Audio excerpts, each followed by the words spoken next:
Hello, in this health sketch we're going to talk about irritable bowel syndrome, or IBS, a very common long-term condition that affects the digestive system. It is slightly more common in women than men and usually starts in early adulthood, but it can occur at any age.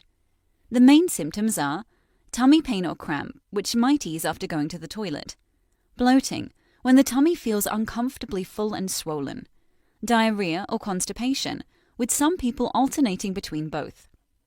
These symptoms will come and go from time to time, with some days being better and other days being worse.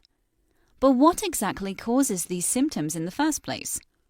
IBS affects the gut, and more specifically, the large bowel or colon. First, let's look at how the digestive system works. When you eat food, it passes through your digestive tract, including your stomach and small bowel, before it reaches the large bowel. During this journey, food is being broken down and absorbed into the body. To keep the food moving through the system, the wall of the bowel squeezes in on itself in a rhythmic way, slowly pushing its contents through. In IBS, the gut wall becomes more sensitive and excitable. The contractions sometimes occur too quickly, causing diarrhea,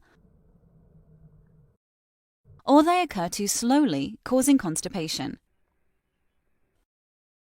We do not know exactly what causes IBS, but a number of possible triggers have been identified, including stress and emotion, infections such as gastroenteritis, and certain medications.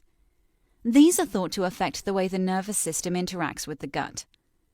Doctors are able to diagnose IBS based on the symptoms and after other types of bowel disease have been ruled out through blood tests and stool tests. These other bowel conditions include inflammatory bowel disease, celiac disease, and bowel cancer.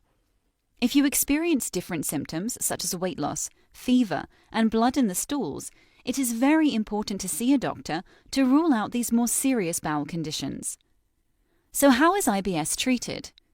There is no single treatment that works for everyone, but there are lots of things you can try, such as finding ways to relax and reduce stress levels and doing regular exercise. By keeping a symptom diary, you can see which foods or activities seem to bring on symptoms so they can be avoided.